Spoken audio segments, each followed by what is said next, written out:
Good morning. I'm Jessica Uphoff with Neo Home Loans, and I'm here with my good friend Jordan Terrell. He runs the Terrell Group and Brokered by Real. And we're here this morning to witness some of Denver's most elite agents handle some very real conversations that they're having with their buyers and sellers in a world where we have high inflation, high mortgage rates, low inventory, multiple offers, you name it. We have very real problems. What I know to be true is that top producers in any market conditions figure it out. They find a path, they find success, and they end up leading the way for the rest of us to understand how to serve our clients in the best possible way with what we have to work with. So I'm super excited today to be with my friend Jordan and to talk about witnessing these elite agents with their personal touch and how they're handling their clients and serving their clients. Jordan, thanks for coming and being here with me today. Yeah, absolutely. I think what's cool about today is that we have some of the best in Denver, and these guys are selling lots of houses like day in and day out. They're navigating questions that I think consumers, sellers, buyers are asking, and these questions are big questions. There's questions about interest rates. There's questions about whether or not they should sell, but they consistently are navigating these questions at a high level. And why we're calling this Script-Tacular. I mean, it's rolling off their tongue. They're not having to think about it. But realtors today need to understand how to talk, how to object to the things that are coming at them. And I think these guys have figured it out. And so we brought basically some of the best in Denver who are selling like high volumes of homes, and we're going to give you a chance to hear from them and break it down. So it should be really, really good. Very cool. Well, Jordan, tell me a little bit about your team. So I run the Jordan Terrell Group. We're brokered by Real. Real's a new brokerage in Denver over the last couple of years. But this past year, we did about 320 units. We've grown consistently 55% year over year. We did that production last year with 15 agents. And today we have 30 agents, so we're growing rapidly. But consistently, we work on our scripts. We practice, we role play, we do all kinds of things every single day, because we know that the better we are in front of clients, the better we can communicate, the better we can answer questions, because knowledge is power. Like if we sit in front of a client and we don't actually have the answers, then they don't have any confidence, as they're not going to allow us to lead them. And so our team, although we're still growing, we finally hit this milestone this past year. We just got the award for the #1 team, DMAR Excellence Awards. So that was pretty cool. Considering that 6 years ago, I sat in that DMAR Excellence Awards as a brand new agent going, how do I get there? And through a lot of partnerships like with you and some other people, and just learning and grinding it out, like we've gotten to a place where we've really been able to shine in this market in the midst of really hard times. Like this past year was, I mean, it couldn't have been a bigger roller coaster, right? So, but yeah, we're still trucking away. Very cool. Well, let's go through a couple of housekeeping things. So questions. If you have questions, please put them in the chat. We'll definitely have some time where Jordan and we may have some of the panelists here. They're not live with us today. We've pre-recorded their scripts, but some of them could be available to answer your questions in the chat. Additionally, we're not going to get super granular on topics today, but we're going to do a second webinar if you're interested on March 30th, where we're going to go deep dive into multiple offers and some of the things we're going to talk about today. So we'll probably not handle those types of questions today, but handle those at a later date. So, well, should we get started? Yeah. Cool. So what's the first question? All right, first question diving into? And this is something that I'm hearing all the time, which is, why should I buy right now if I want a $3,000 a month payment or a $3,200 a month payment, and the house I want to buy is $4,000 or $4,500? Why should I buy now? Why shouldn't I not just wait for interest rates to fall back down, especially if the thought is that interest rates are going to maybe fall back down? Yeah. And so first up, we have Brett Weinstein. He owns and operates Guide Real Estate, a really good friend of mine. He's not only one of the most brilliant guys I know, but he's hilarious. He personally closed over 48 million. Like he's a broker owner. He personally closed over 48 million in 2022. He runs a brokerage of about 80 agents. So he's got a lot going on, yet he's consistently closing that's a lot of volume, 48 million. That puts him in the diamond category of the DMAR Excellence Award. So this guy knows his scripts, and I can't wait for him to answer this question. We also have Kendra Lanterman. She's with Weston, Maine. She closed over 39 million in 2022, and she's a solo agent. So these guys clearly know what they're doing. So I'm excited to hear what they have to say to this question of people that are saying, I want to wait till interest rates go back down. You know, big thing here is that it's really impossible to time the market. What we do know is that over the last 30 years, there's been 4 times that prices have dropped, or that equity has dropped, and that we're in Colorado where we see a very quick rebound. So I absolutely understand waiting until there's a decrease in the rates, but at the same time, if we can put you into a spot where you're able to buy a house that makes sense for you right now, and then be able to refinance when those mortgage rates drop, it might be just as effective as you waiting for those rates to drop. Because at the end of the day, because we have such limited inventory here, we see that equity does return, and returns extremely quickly. If we really look at it in a microcosm, there was, of all of the years that we've seen huge drops, we've had 1 year in Colorado that actually has made up for every one of those drops in equity returns. So waiting can hurt you rather than help you, just because we're waiting for interest rates at the same time other people are still going to buy.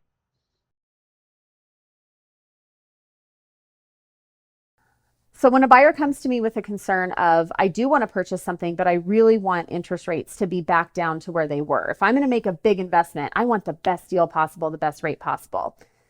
I would say something like, I know, I completely understand, and I'm actually a numbers person as well. I think it's really important to remember there's multiple numbers in a real estate transaction, and the interest rate is important, but it's not the end all be all. For example, if sellers are willing to come down on the price of a home by maybe $10,000, $15,000, $30,000, that can offset an increase in your interest rate for a very long time. Right now, we're also seeing sellers offer concessions to possibly help with that rate and get you down to a lower rate, or they're willing to take on repairs in the property and take care of some of that maintenance in the home, where previously at 3% interest, sellers weren't willing to do. So you might have had the best rate, but you were inheriting a lot of expensive items to repair in a home. So I think looking at numbers is great, but looking at all the numbers is imperative. Great job, both Brett and Kendra. They had similar dialogues, which what I heard is, when interest rates are higher, buyers have opportunity to negotiate on price, inspection, things like that. Brett mentioned the inventory is still an issue, right? So even if with interest rates high, we still have an inventory problem, which is really the driver to appreciation. Right. So I think higher interest rates are a blessing for a buyer. Hear me out for a second. The higher the rate, the more opportunity to negotiate. So when interest rates fall into a range of around 6.5%, that's when buyer demand goes way, way up. And now we've got multiple, competing market, multiple offers, and we're back into the 2021 and early 2022 days of big appraisal gaps and buying homes as is and waiving contingencies.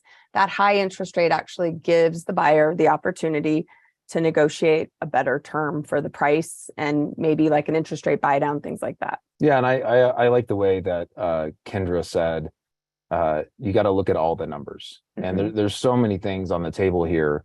I was talking to you earlier about the idea when gas prices went up, people all of a sudden were talking about like they're not going to drive or they're not going to buy a car, but there's so much more to a car than just gas. Like there's the maintenance, there's the brakes and the tires and the oil changes, and you can't just look at it by gas. It's a big cost, but it's just one of the many factors, and those costs are going to go up and down, and you can monitor and manage that. I also like the way Brett talked about the bigger picture, like really understanding like the economics of the Denver real estate market. I mean, Denver is one of the most diverse markets in the US. We have so many different things feeding our economy, right? We're not like Houston, where we're completely dependent on oil. We're not Vegas, where we're completely dependent on entertainment. We have this diverse economy. We have no like natural disasters. We're not worried about, hurricanes and floods like Miami. And so what happens in an economy like this is that there's a lot of growth, meaning We have the mountains on the west, we have Kansas on the east. No one wants to go there. No one can afford to go up. But what that's creating is it forces prices to go up because no one has anywhere to go. And so when you really look at the long-term picture, waiting for interest rates to come down, you're basically just waiting for prices to go up. And ultimately, you have to look at the big picture. Yeah. And interest rates are projected to go down, right? So the reason we have high interest rates is because we have a high inflation, but we can tell by the federal funds rate being hiked several times over the last several months that inflation is heading down. We actually had a positive inflation reading today that shows inflation is coming down. So I think mortgage rates and inflation go together. So our clients can see a path to a lower interest rate. They basically have to buy the house with a slightly higher rate. Mm-hmm. And then if you can find a lender such as myself that can do a no cost refinance for the client and make them feel better. Oh, okay, this is the rate and the payment I have to deal with at the beginning. And then I can see the light at the end of the tunnel to a lower cost situation. Yeah, and then there's also the investor approach where you could decide to keep your current property and rent it out. And I mean, and we'll probably get into that some other questions later, but there's so many variables here. And I think we as realtors need to educate our clients to look at the bigger picture, look at the full spectrum of all the numbers, and really help educate them on how it's going to play out. Because as a homeowner myself, and I own multiple properties, I've refinanced in the last decade probably 3-4 times. Mm-hmm. And every time I thought I was getting it right, and then it would make sense to do it again. And so the reality is that we're a part of a culture that interest rates are going to come and go, and we're going to use them to our advantage. But I wouldn't wait just because the interest rates we can predict it. If we can predict it, we'd all not be working as realtors anymore. Yep, exactly. All right, next topic. So in a multiple offer market, it's pretty common or necessary for buyers to, in order to compete, let's say there's 3 or 4 offers, that they have to offer an appraisal gap. And an appraisal gap, it becomes a really critical component in a multiple offer situation. How do you explain an appraisal gap to a client? Because this topic does get breached by a lot of realtors. The realtor has to say, hey, there's already X number of offers on the table. In order to win, it sounds like the seller's got this with an appraisal gap, and then they're explaining what that means to their client. That appraisal gap language can feel very scary. Buyers are already fearful in our current market. And so saying, oh, you have to come up with, a lot more cash, or however that dialogue is handled by the agent, can feel scary to the consumer. So we're going to hear again from Kendra Lanterman. Kendra is going to explain to us how she tackles this very tough topic with her clients. When a buyer asks me, well, what is an appraisal gap? Why would I want to do that? First, we talk about who the appraiser is and why it matters to a seller. I think for a buyer, understanding that this appraiser is not someone hired by the seller or by the buyer. This is a neutral third party trying to confirm a value of a property is super helpful. So they understand where this person comes into play and why it can matter to a seller. Once we're on the same page about what an appraisal is, then we talk about what normally happens if an appraisal comes in low. In that case, it would often harm a seller because the seller would be forced to either go back on the market and try to find another buyer and then have to fight an appraisal value again, potentially in the future. Or we work with the buyer that we have, and often that means the seller negotiating for a lower cost. So what I'm explaining to the buyer is it's your way of being competitive by making that seller feel ridiculously comfortable that even if for some reason that appraisal were to come in low, your offer isn't going anywhere.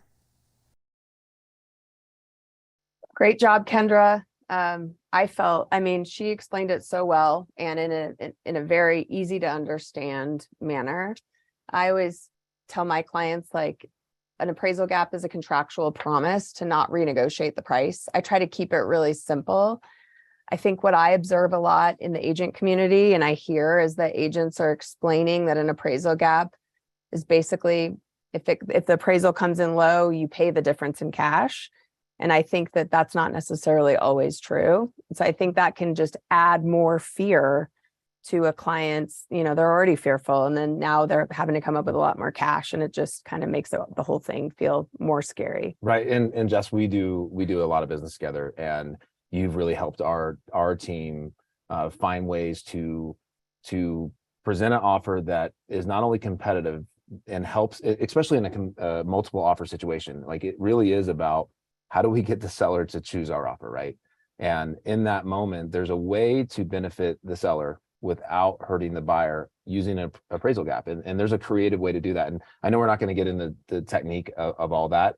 There's a webinar that we're going to do, March 30th? March 30th, yeah. That we're going to break down and get more practical, tactical on that kind of stuff. But like, there is creative ways based on scenarios to offer an appraisal gap that benefits the seller, but doesn't mean that the buyer has to come out of pocket and do all this kind of stuff. And so what people need to understand is, you need to talk to your lender, and your lender should know how to do it in such a way that helps everybody win. I think a lot of realtors are scared of presenting appraisal gaps, and appraisal gaps are incredibly useful tools to get your buyer's offer accepted.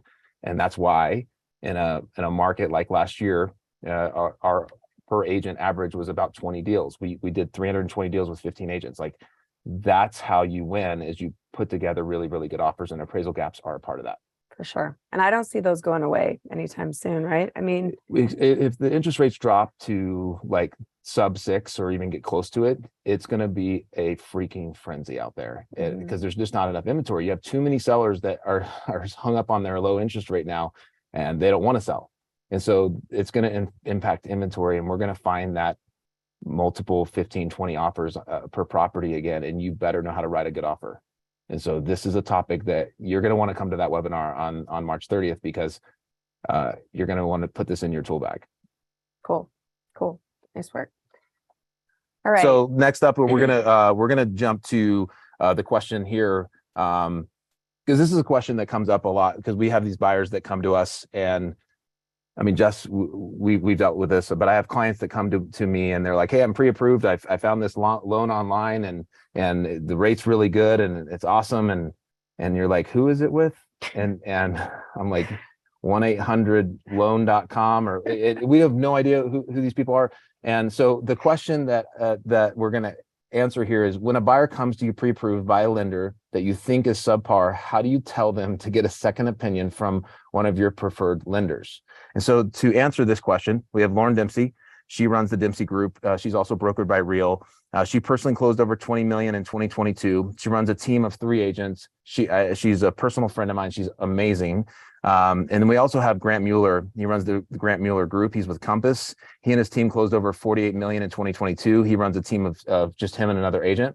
Grant is one of the most articulate people ever. And when he communicates things, he says it so well. And so I'm excited for them to answer this question. Your lender is just as important as the realtor you choose to work with. Sometimes it's important to evaluate costs, but it's most important to evaluate value. And if you want to win in a competitive market like Denver, you need a strong realtor and a strong lending partner to set you up for success.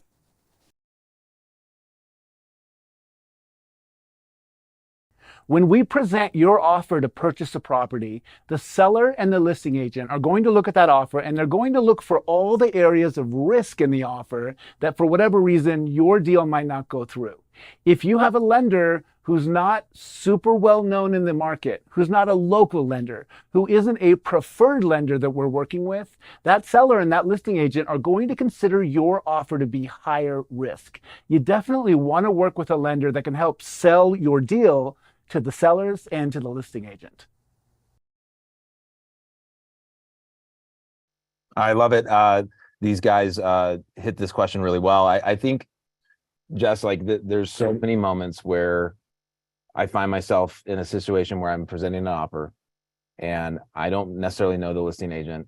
And I'm like, how do I stand out here? Like, why would they? Because at the end of the day, the listing agent can't choose the offer, right? They're just there to present the offer to the seller. But what we all know that the first question the seller is going to ask is, which offer is best? Mm-hmm. And the listing agent should at that point say, well, we got this offer, we got this offer, we got this offer. I know this agent. And here's the prices, here's the terms, but I know this agent, I know this lender, and I trust them. And if you're not a known agent in that moment, it's really helpful to work with a lender who's well known, especially in a market like this. When you're dealing with, like when I'm talking to buyer clients and they have some lender that's 1-800loan.com, there's times where I like when things aren't going well, and I find myself going, all right, we need to get a hold of your lender. How do I reach them? And it's like, call this number, extension 542, wait on hold for an hour. And it's like, I can't do that right now. I need to move fast. I need creativity. I need, I've actually had lenders where whoever was on like available that day, like there wasn't a set person. And so that becomes really, really challenging. And so when I'm talking to my buyer clients, I'm helping them understand like what you need is someone you can text. What you need is someone who can get on the phone and really break things down for you. What you need is someone who's available. That's one half of it. The other half of it is you need someone that can call that listing agent and help sell your offer. Because, even in our situation, Jesse, you've done a lot of events and you've worked with a lot of different real estate agents. You just do a lot of business. And so there's a lot of listing agents that know who you are. So when I mention your name, they're like, oh yeah, I've done deals with Jess. Mm-hmm. That helps. That gets me another 30-40% along the way. So there's so many reasons why it's important to make sure you're working with the right lender. But I would love to hear your perspective from your side of it. Yeah. I think a great analogy is to like think about realtors, right? Like a discount brokerage. If you work with someone that they're a discount broker, let's say they work for Redfin, no offense to Redfin, but Redfin gets their business, from a very certain way, and they're a salaried agent. And so they haven't had to be the entrepreneur, build their own business, do their own lead gen. And so how would you say to someone, should I hire you or should I hire this Redfin agent? It's very different, right? It's a very different value add. Like Lauryn said, it's more than just price, it's value. And there's not a big difference in interest rate, in my opinion, or cost of the loan between 1-800 got a loan and working with a local lender that is creative and can close fast and knows how to do multiple offer transactions and has relationships with listing agents. I think it's more important than ever for realtors to guide their clients, because this consumer doesn't know the difference between Redfin or Jordan Terrell, right? And the consumer doesn't know the difference. They think a loan is a loan, and it's not necessarily the loan. It's the person that's helping you get the house. Mm-hmm. And one of the things that this brings to mind for me is when I'm coaching agents, I'm typically coaching them to do more business. There's so many things that take away from us from doing more business. This is one of them. We're scared to tell our clients what we think because we don't want to. We don't want to feathers. Yeah, we don't want to ruffle feathers. We just want them to keep working with us. So we don't really want to lead you. We just want you to lead us and drag us around through this process. And next thing you know, I'm on 1-800getalone.com trying to navigate this deal, and that's blowing up. It's taking away time. Yeah, and that time is taking away opportunities from me.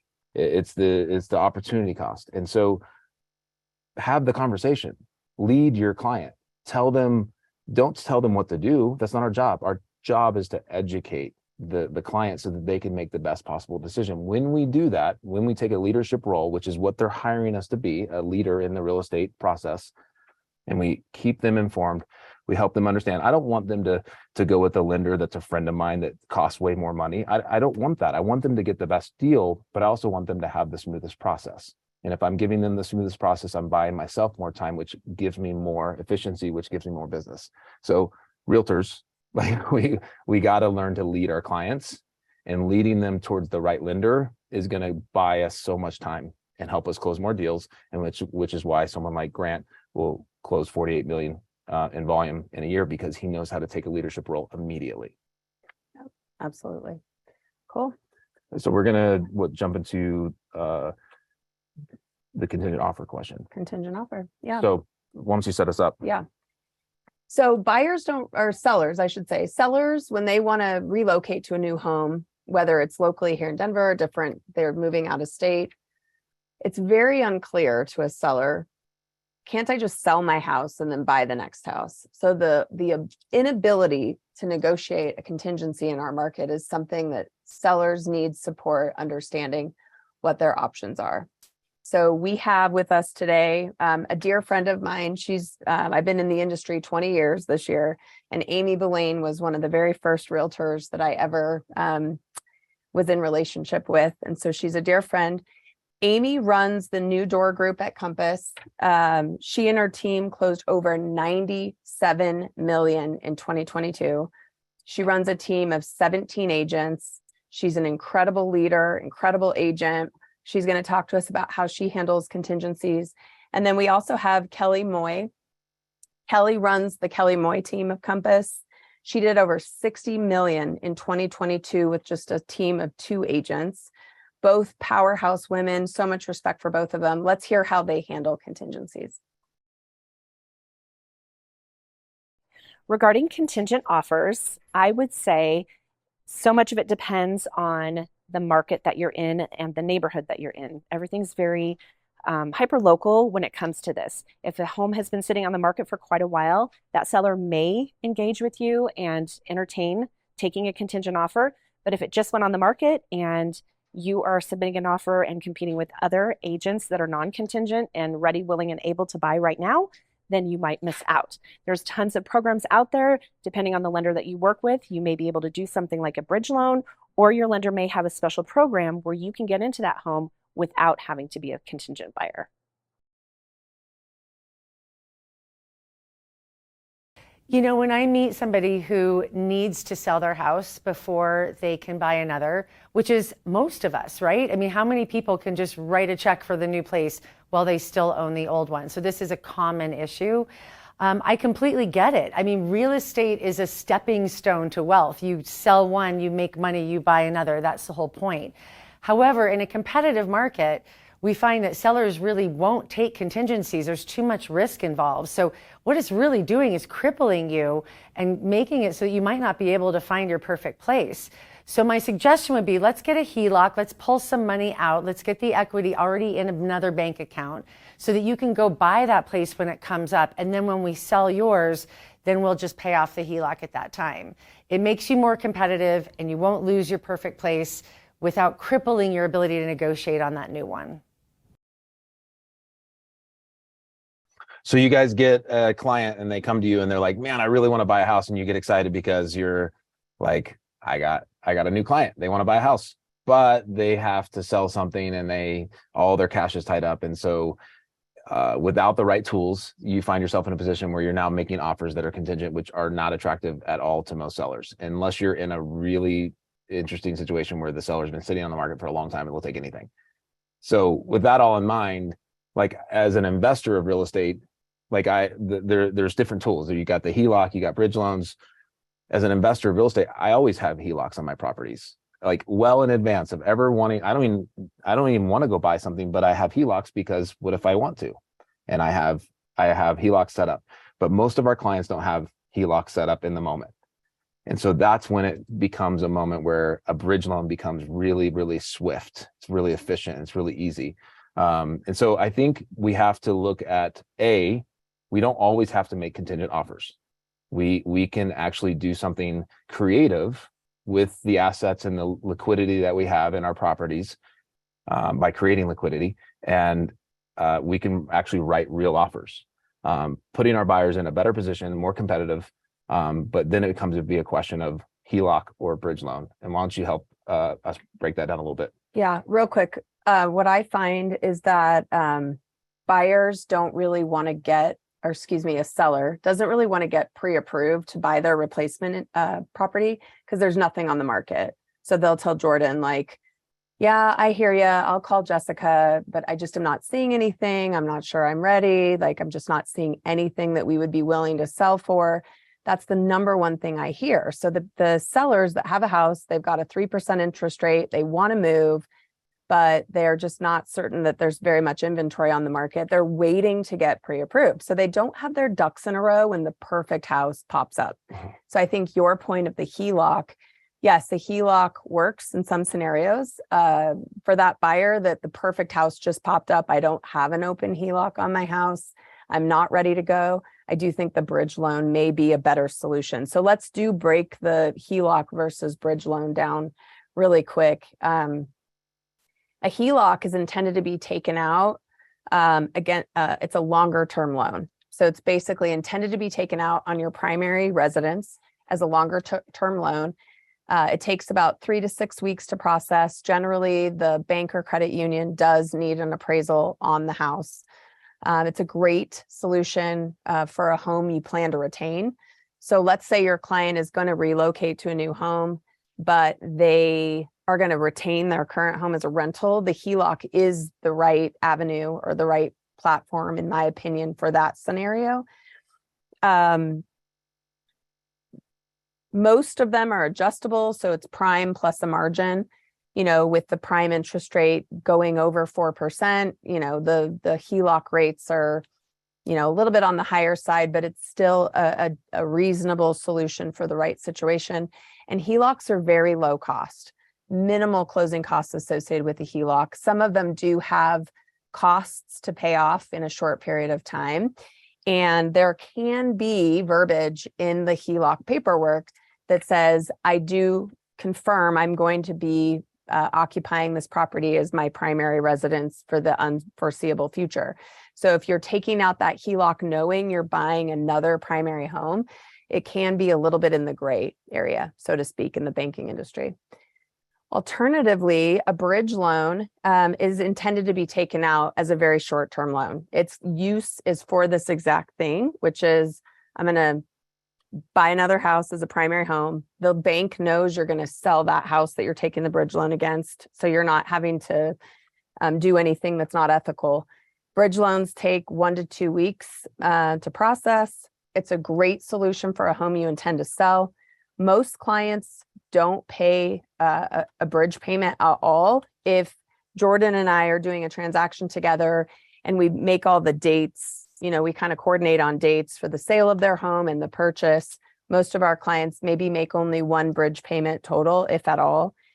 And there can be a little bit higher costs associated with a bridge loan compared to a HELOC. However, what I tell clients when I'm meeting with them in this scenario is no matter how you do it, when you have a house to sell and a house to buy, it's more expensive. If you were able to get a contingent offer accepted, you pay a premium for that contingency. Wouldn't you agree? Yeah, for sure. Yeah. And then if you do a double move, you have moving costs on both sides, and you've got, storage costs for your belongings. And if you do a lease back agreement, you are in a position where you might end up settling for a home that you don't love. And, you're forced to potentially lose money there. And then the bridge loan option, which in my opinion is the least expensive option of all 4 of the ways that you can do it. So although clients, I think, can sometimes be like, well, how much does that cost? What my opinion is, agents shouldn't try to explain the different options. I think that's where I see a lot of agents lose time with consumers and create more fear, is they're trying to explain different loan programs or lending opportunities, and without just letting their lending partner explain it, right? So what I always tend to recommend to my agent partners is, hey, meet with Jessica, tell your client, meet with Jessica. She'll explain to you what your various options are to write an offer on this home and not have to have a contingency, and just let your lending partner. What are your thoughts on that? I think the more educated an agent can be, the better. Like, I think it's always good for an agent to be very well rounded in all the topics so that they can explain things. But the reality is, until you've done all these things yourself, you really don't understand them. And so it's really smart to just let the person who's doing them every day explain them.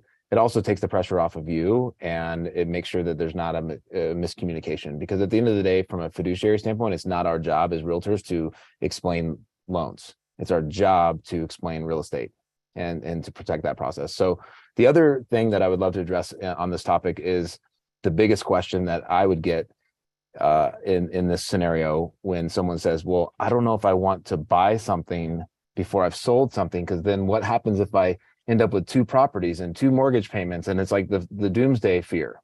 Well, first of all, It's not our job to predict the future. We can't. We can't promise anything to our clients, but at the end of the day, we can present facts. And facts are all houses sell. They always, inventory moves unless the realtor overprices it, unless there's something massively wrong with the house.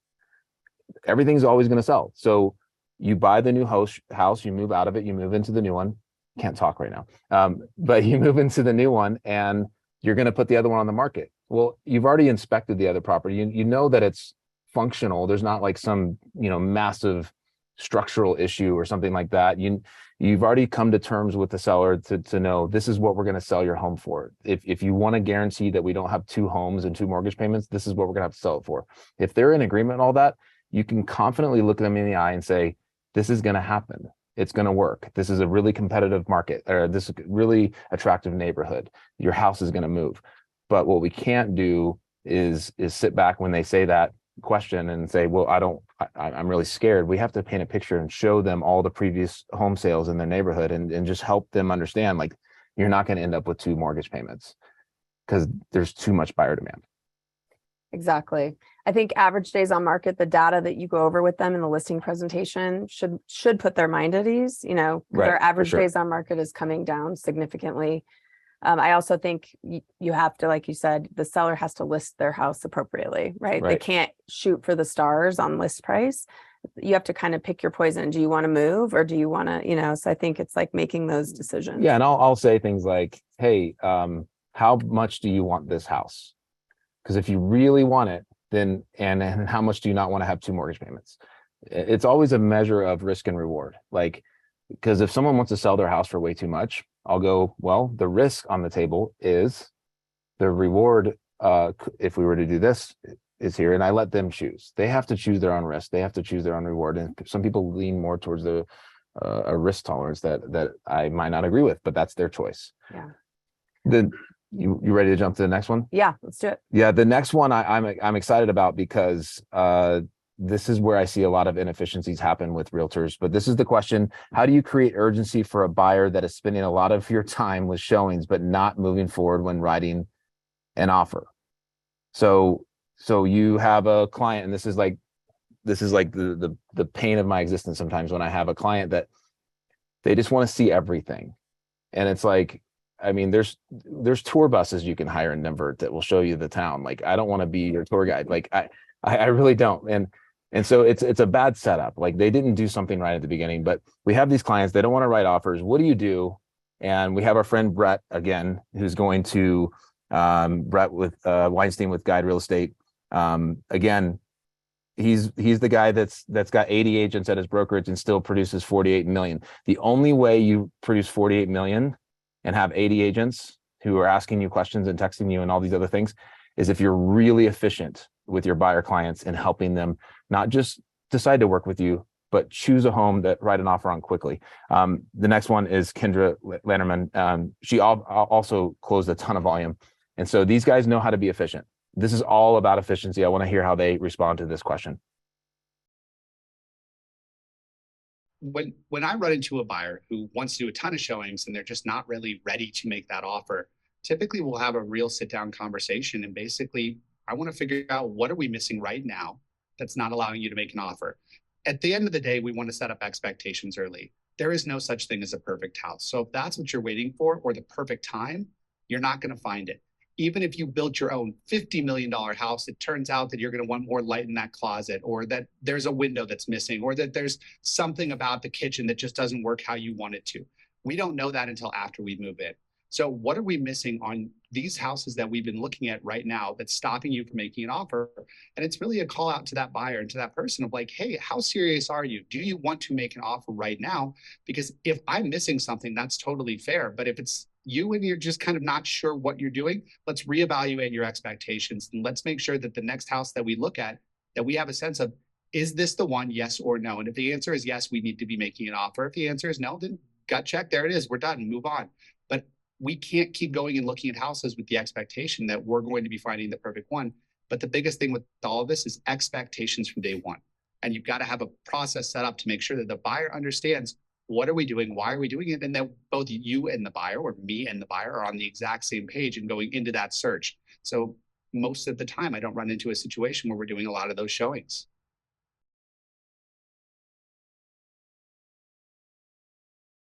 So if I have the really fun buyer that wants all of my weekends and all of my time, and we're not executing offers and we're not really putting effort in, I think it's just having a heart to heart, asking if the properties that we're seeing are in line with what they were hoping to find, if there's a way that maybe we can modify or change our search to find better matches, or ultimately reminding them what their motivation was. For example, I know it's been a little bit tricky. I haven't seen a lot of homes out here that you guys seem too interested in.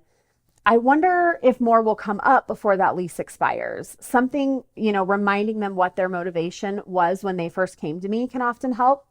And just making sure that I'm doing the best job possible, finding them the best fit possible, and really opening up that dialogue. I also find that helping to remind them that we are on the same team.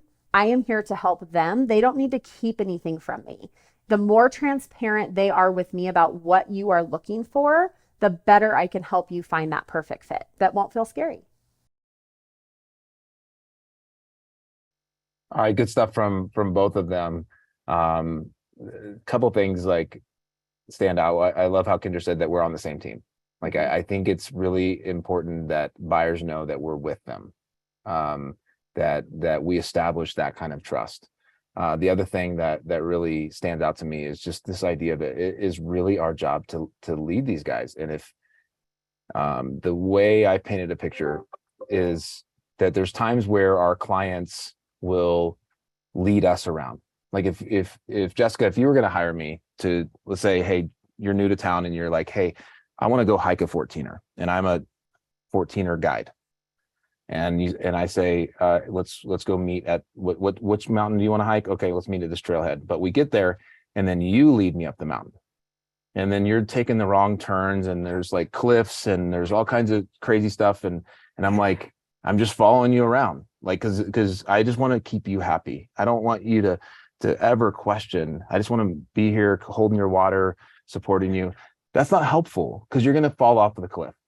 But if I show up there and I go, all right, I need you here at 5 a.m. I need you to bring these supplies. I'm going to bring this and you can't be late because we have to leave at this time and we have to be at this point by this point. And I'm leading you the whole way up. That's what our clients want. They want us to lead them. And if they're looking at homes for 3 months and not writing offers, is because we never decided to lead them. We never educated them. And so I think that's where it comes down to, is we have to take leadership roles as realtors. We can't. And if you found yourself in that position, then it's time to have a conversation and get honest with some people and go, hey, we're not being efficient here. We're looking at houses. You said you don't want to be next to a power line. Every time you send me properties that you want to see, they're next to power lines. Say it. We're not going to go look at this house. So I see a lot of realtors just trying to appease the client, and it's not helpful to either party. I love that analogy of hiking the 14ers. That's really good. And then like what doctor does that? Mm-hmm. Doctor like caters like, how do I keep you happy? Like, right. Like, oh, you don't really need to have a better diet. Like, just keep coming back and visiting me and paying doctor fees. Like, no, change your life, take these pills, make these changes. Like, they tell you the truth because it's their job. I think that's what all these agents that are here today to, share their wisdom with us have in common, is they're very direct and very like authentic and vulnerable with their clients to say, and to lead them, and their clients respond to that. That's why, one of the reasons for their massive success. Well, and as a new agent though, let's say you get your first client and you just don't want to lose them. You're like, oh my gosh, how do I get paid? Yeah. What you don't realize is that you're showing so much weakness that your client actually doesn't want to follow you because they don't see any confidence in you. They want you to be direct with them. They want you to tell them what to do. They want you to tell them where to go. They want you to be educated and understand the market. And so the quicker an agent can get to a place where they can be the leader, the more houses they're going to sell, the more efficient they're going to be. How do you recommend agents get leadership? What would be your recommendation to learn how to lead their clients? Well, knowledge. The more you know, the more confident you are, the more you can speak to. 2, I think spend time with someone who operates at a high level like that. Like if I'm a new agent, I'm going to go work on Brett Weinstein's team and just watch him. because I'm going to learn like his way. I'm going to see him in action. I'm going to hear the things that he says, and I'm going to go, wow, okay, I get it. I see it. And that's going to give me the confidence. I remember early on, I would hang out with some of the managing brokers that ran our brokerage, and I was a brand new agent, and I would hear him say things, and I was like, that sounds really smart. And so I'd say it to clients, and I didn't even know what it meant. But I was like, I just wanted to sound smart. And so sometimes you have to fake it till you make it. But I don't recommend faking it completely. But I think sometimes you just have to spend time around people that know what they're talking about so that you can learn the way. So confidence comes from action, taking action. Like the more at bats you have, the more you're going to be ready for that fastball that comes down or the curveball or the things that are coming at you, right? So it really is about confidence. It's about efficiency. And it's about leadership. Yeah. Like agents need to get that. Cool. So what's up next? We got, how do you help convince a seller with a 2.5% rate that they should move? So this is happening a lot right now, right? Like we have clients that refinance their homes in the last year or so, and they got historically low rates. Like they're sitting on, they're in $1 million home with a $3,300 payment. Like that's cool. Mm-hmm. And so they want to move, but they don't want to go buy another home and pay double like for this high interest rate. So this is a big question.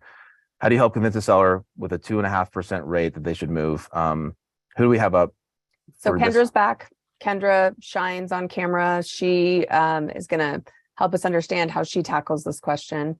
And then we also have Kelly back on stage, Kelly Moye with Compass, who's also going to share with us her perspective on this very relevant question in today's market. So I think one creative way to talk to a seller about a 2.5% interest rate and not wanting to let go of that rate is thinking outside the box. The reality is a lot of our sellers have thought of or dreamt about a rental property at some point in their life as an investment strategy. So asking them, would you be open to possibly holding on to this as an investment and finding another property, upgrading your home, maybe getting that 3-car garage, getting that bigger lot? You might have a little bit of a higher interest rate, but because this interest rate is so low, you can really capitalize on your rental for this property and put that profit to work on your dream home and achieve an upgrade. So it's another conversation to have. Not everybody will feel comfortable, but it's at least a topic that we can bring up.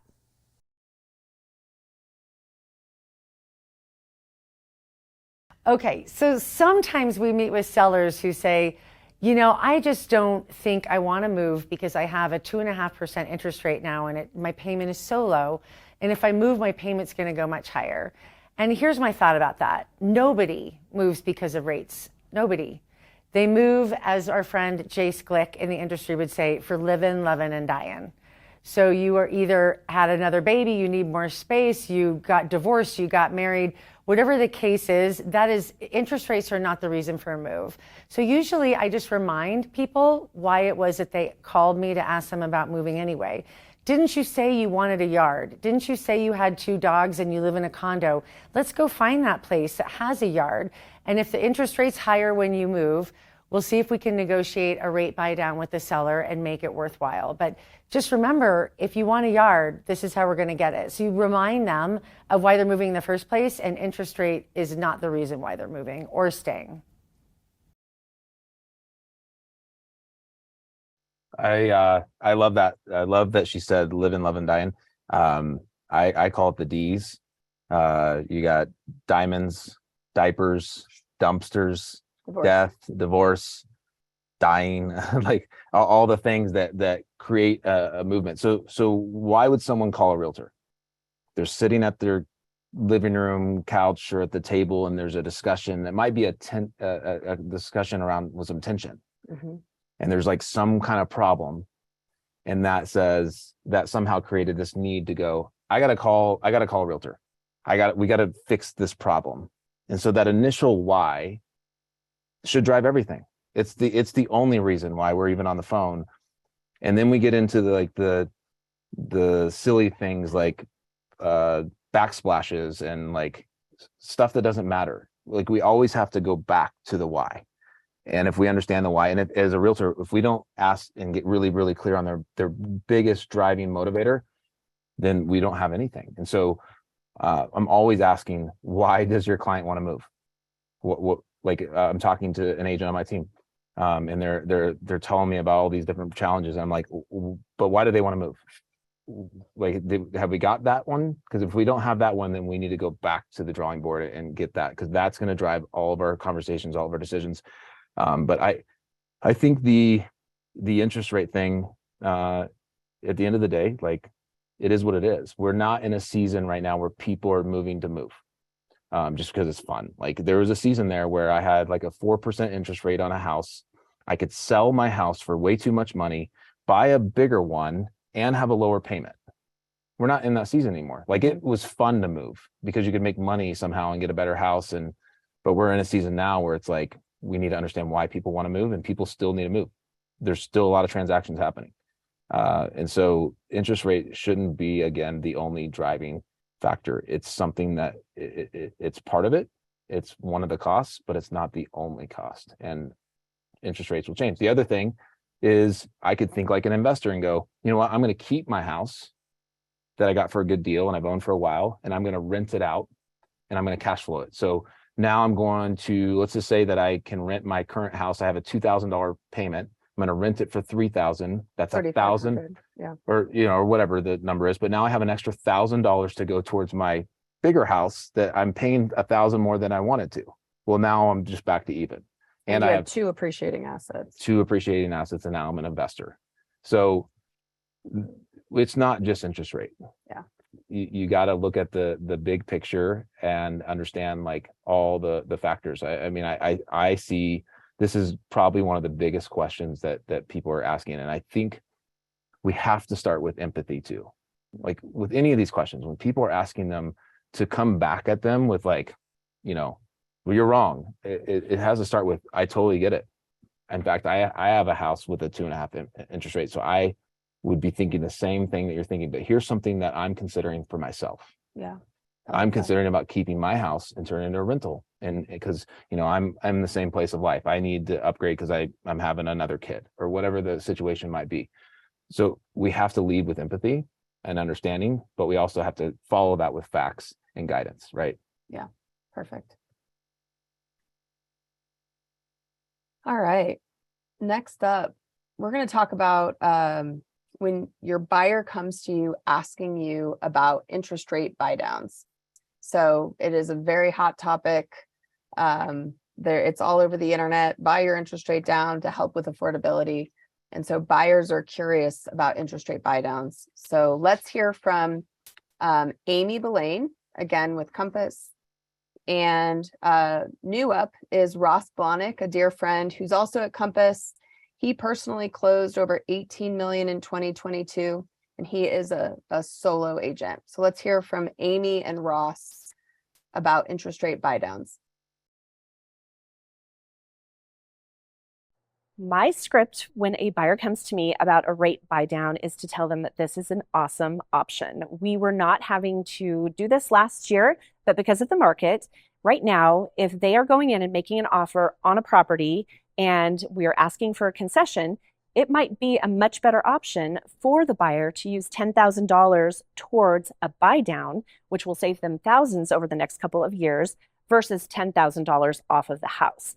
So again, circling back to the lender they're working with, it's best for them to have that conversation, have everybody on the same page, and then go forward with how they're going to ask for those concessions.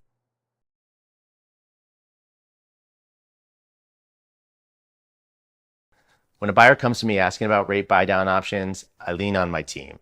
I have a team of experts, one of whom is my preferred lender.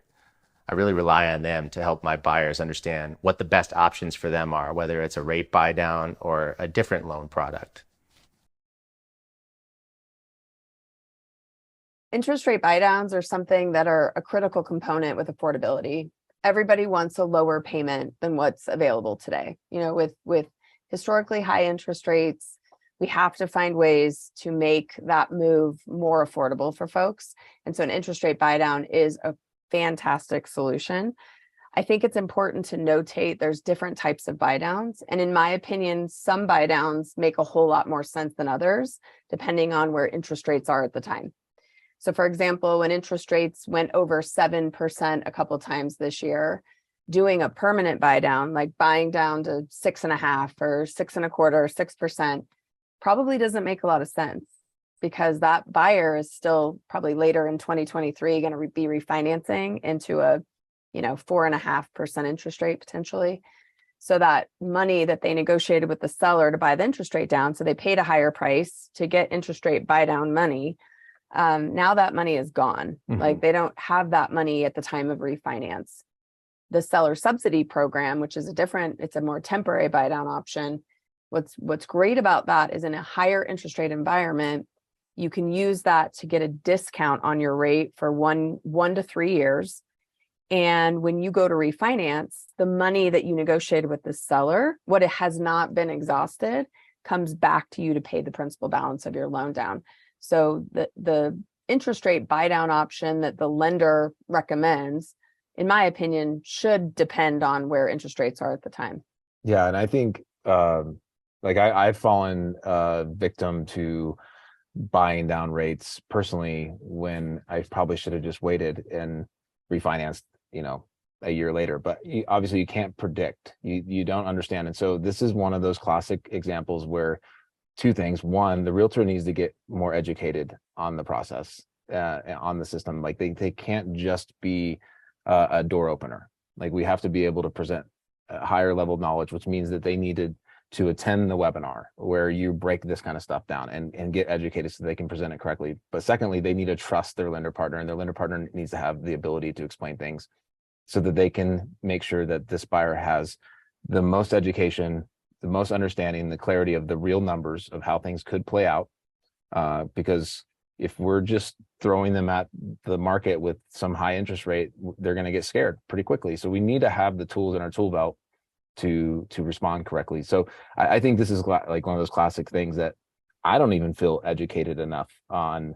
I think classic salespeople, we're just good with people. We're good at whining and dining and hanging out and opening doors. But I need to get more educated on the different programs, because I hear all these different lenders and all these different programs throwing things at me, and they're like, sell our program. And I'm like, I don't understand your program. They all kind of sound the same, but they're all a lot of very different. So how would you help me as a realtor understand this stuff better? Not necessarily now, but like, what would you point me to? Yeah. Well, I definitely come to the webinar on the 30th, because we're going to break down different buy down options so real estate agents can understand what's out there. I would also ask questions about your client, right? Like when you're going to write an offer, don't just say, send me a lender letter. I think what I'm seeing in the market is that it's so competitive and there's multiple offers, and we're at risk of losing a house in a very short margin of time. So if we don't have a team effort of putting an offer together and understanding, what buy down options do we need to qualify? What buy down options do we need for affordability? What multiple offer strategies do we need to win? I think agent and lender and buyer need to work together to put an offer together. And so I think my suggestion to agents would be involved.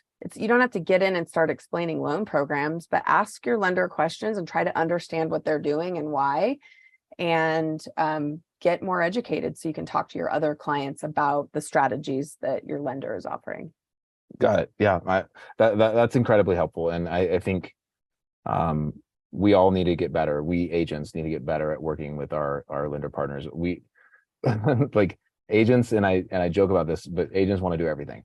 They want to be, it's the only industry in the entire world where like everyone else on the planet operates as a team, unless you're like a handyman, unless you're like, go to someone's house to fix a leak. Like everyone works on a team. Like there's lots of different people involved, but agents, like they think they wear all 13 hats and they're good at them all, but really they're only good usually at a few things, and they should stay in that lane and have their partners and trust their partners to do things that they're not good at. So I kind of live my life this way. I don't want to do things I'm not good at. I know that I can be more efficient if I'm not. So I think this is a classic example of trusting and having the right lender partners in place. Cool. The next one, here's the question, and this is like classic example. You've heard this statement, you realtors get listings to last. If you really want to build a great business, you need to get listings, and newer agents get a lot of buyer clients, and eventually they graduate to listings. But at the end of the day, why did we get in this business? We didn't get this business to work 24/7. I always say you're screwed if you're successful and you're screwed if you're not. Because if you're successful, you make tons of money, you sell lots of houses, but you have no time. Yep. You're screwed if you're not successful. You're screwed if you're not, because you're broke, right? You got in this business to make money and help your family or whatever, and you're broke. And it really is a 95-5 industry. 5% of the agents sell 95% of the homes.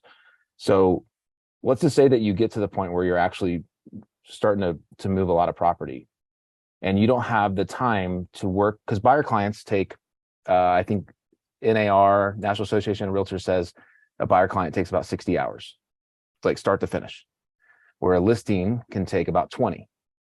So it's a way more efficient side of the business. And so let's just say that you start getting a lot of listings, but you want to focus on the listings, but you have these buyer clients. What do you do? So here's the question. How do you take a referral that's a buyer and refer them to someone on your team and still make them feel cared for? And so this is something that I remember getting in the business, and I got busy really fast. I remember I didn't do any business for like 5 or 6 months. I was just building. And then one week I put 4 under contract, and I was like, whoa, there's a lot going on right now. And then it consistently started happening from there. And I quickly had to realize, how do I get some agents around me to support me? And so I had to really navigate this battle. And I remember talking to other realtors, and they're like, yeah, you can't refer your clients to other agents. Like, they won't take it. But I'm scratching my head, and I'm like, this happens every day. Like, I call my doctor and I want to go see my doctor, and I don't see my doctor. I see some PA.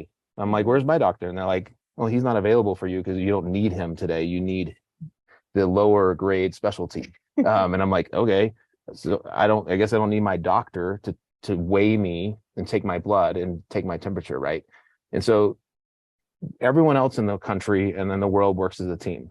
So this isn't a foreign idea. We just have to set it up correctly. So with that in mind, I want to set up this question. We have Grant Muller again, amazing guy who works really closely with another agent, and they divide and conquer.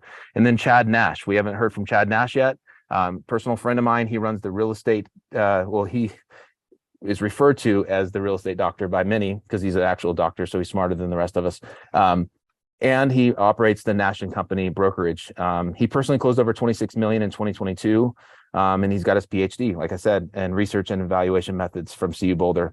He runs a team of about 30, or he has about 30 agents in his brokerage. So we got 2 experts. They're going to handle this question, and then we're going to break it down. Anytime I refer a buyer to someone on my team, specifically Brooke on our team, it's very easy for me because I simply share with them that on our team, we're divided by specialties. The real estate job is really, in essence, 4 or 5 different jobs. We have an operations director. We have a marketing director. We have a buyer agent, and we have a listing agent. Brooke is our buyer agent because she knows more about what's happening in the market at any given time than most agents in the city. So they're well served to work with Brooke because Brooke will uncover the best deal. Brooke will win the best deal. And in a multiple offer situation, you don't want to go up against Brooke. On the other hand, I work on the seller side. It's a very different skill set. So to buy, you want to work with Brooke, and to sell, it's best to work with me.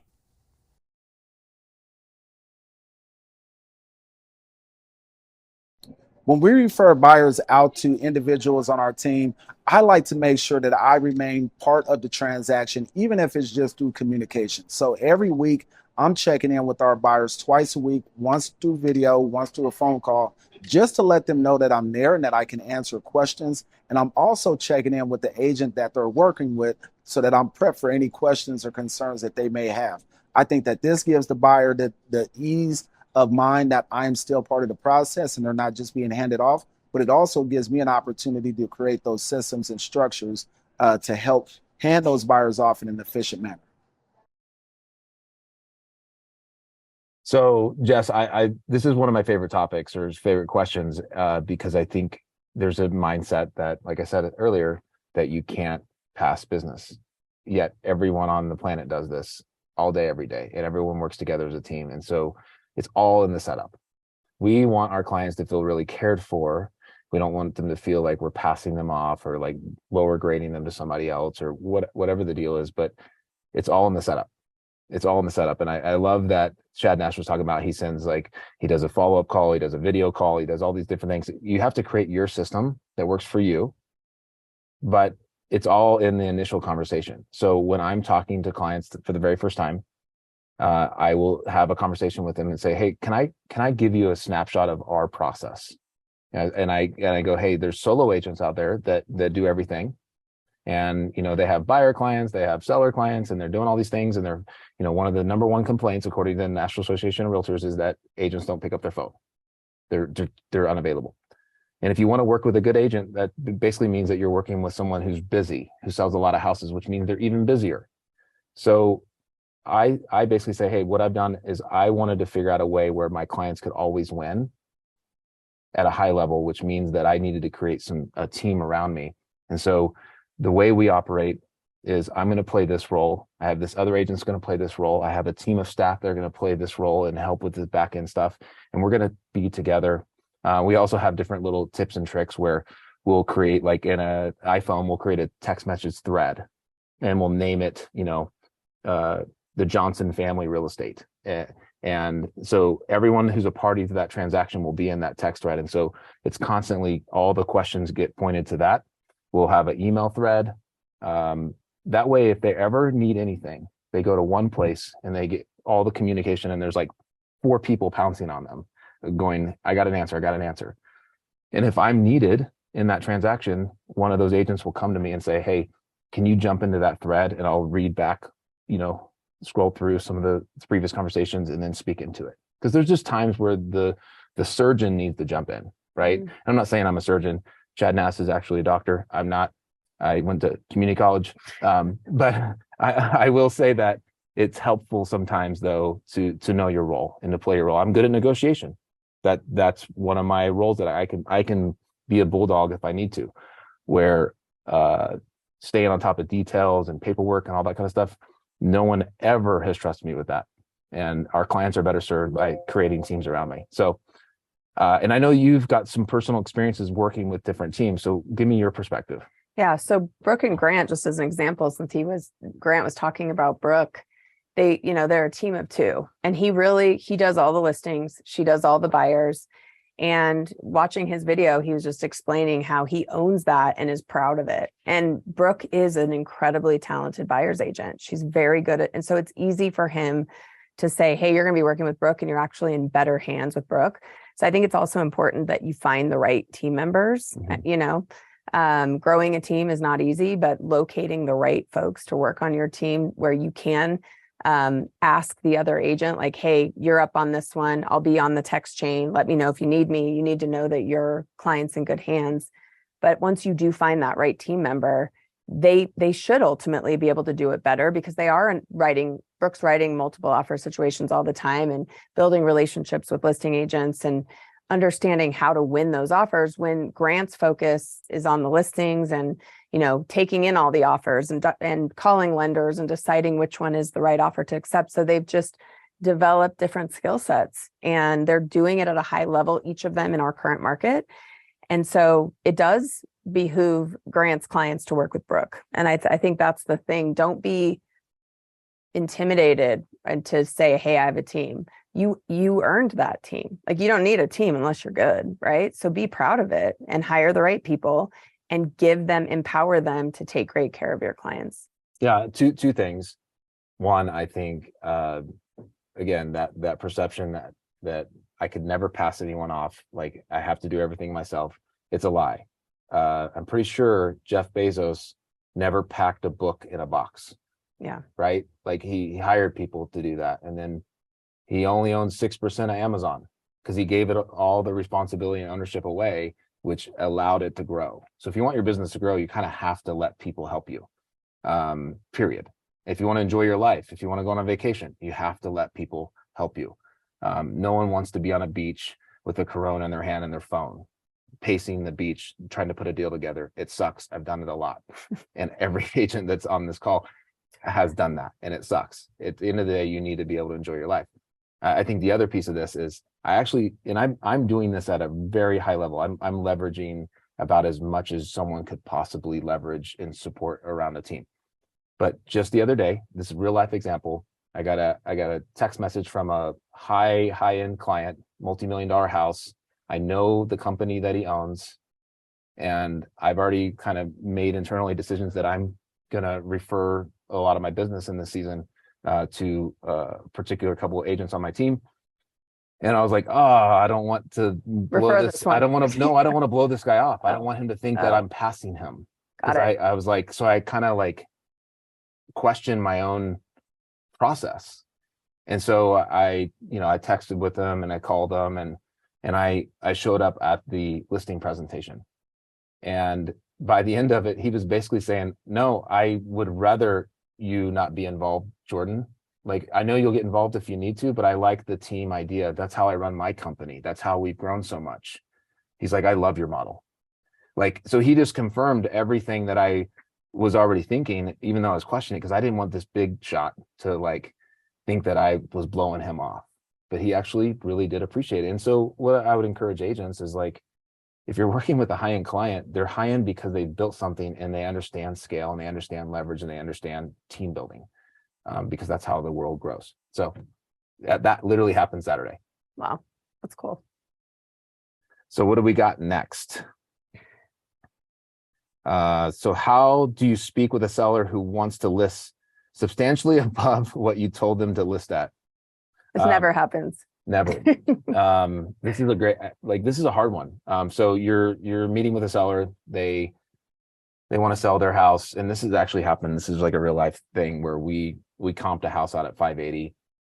They want to sell their house for 725, and like they're adamant, and it's like, oh gosh, we're not even close. So what do you do? And so we have a few people here that are going to address this question. Kendra Lanterman with Weston, Maine. She did 39 million again last year, a solo agent. So she's definitely fielded this question a few times and probably has a good script around it. We also have Dustin Griffith, runs the Griffith home team with Remax. They actually won #1 team for the large team category. Personal friends of mine. They closed over 220 million last year in 2022, runs a team of 22 agents, and he's an amazing and brilliant guy. So let's hear what they have to say. So when I have a seller that asks if we can list at a price higher than I have suggested, often what I will say is sure, but we talk about ahead of time our plan to get ahead of the market. First, I show them a couple graphs that I have about how detrimental it can be to price yourself higher than the comps are showing ahead of going to the market. We really want to come out to the market with our strongest price, strongest look, best marketing plan that we can right out of the gate. And there's a lot of stats that back that data up. If they're insistent that they want to start at a higher price, it depends how high they're wanting to start, whether I'll take the listing or not. But a lot of times we'll give it a try. And after we get feedback or we're not having the activity that we want, then that's a conversation just kind of reminding them that we thought this might be the case and now we go with plan B.